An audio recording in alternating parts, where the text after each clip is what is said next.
It is hot out here today. It's like 90 something degrees and I'm out here messing with this thing. I'm not even in the shop today. I'm just chilling right here in the sun.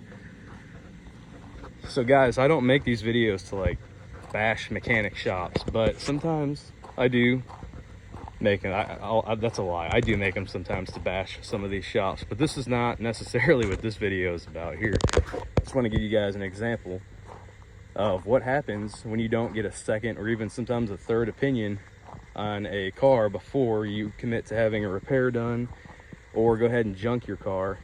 You know, you should pay attention to what I'm going to say here.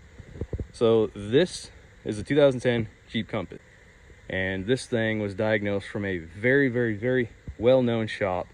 They have 5 stars across the board on every social media platform, Google, Facebook, all these different, it's all 5-star reviews. They're apparently a really good shop. And they're up in northern Indiana, that's all I'm gonna say. Really good shop. Anyway, they diagnosed this vehicle with a bad transmission. The owner decided that they didn't want to fix it for the money and they'd sell it to me. So I bought it and I hauled it down to a shop here locally, which I'm not gonna name because I really do like this shop. And the transmission that I got for this vehicle, I personally pulled out of a vehicle that I drove and it shifted perfectly fine, had no issues whatsoever. So I take this car in and I pay them all this money to have a new transmission put in it. And a couple things happen. One, I go to pick it up and they tell me that their mechanic does not have the tool to actually fill the transmission back up with fluid, and he also could not program it. He said I'd have to take it to the dealer to program the transmission so it would shift. And I'm kind of like, great, you know, I'm almost 100% positive you don't need to do any of that at the dealership. So I come back up an hour later, I got my scan tool, I did my little relearn process, took 15 seconds and the transmission was programmed.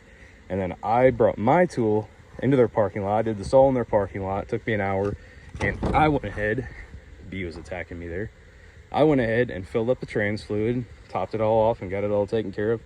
So essentially I just paid all this money and then had to do the job myself, like the end of it anyway. Had to finish everything myself after spending all that money. And then I get up underneath it and the bell housing bolts around the transmission are all loose. So I'm like, all right, fantastic. So once I do all that, I start it up, drive it out of the parking lot. Transmission is doing the exact same thing as the old transmission, which told me right off the bat immediately that I just spent all that money for nothing, and that transmission was never bad to begin with. The original transmission was never bad.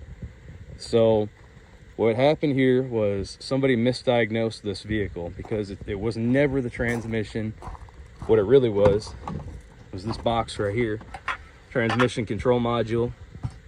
This thing was going haywire. It's a $50 box, so essentially I just spent $1,000 plus the cost of the transmission, and all it was this $50 box.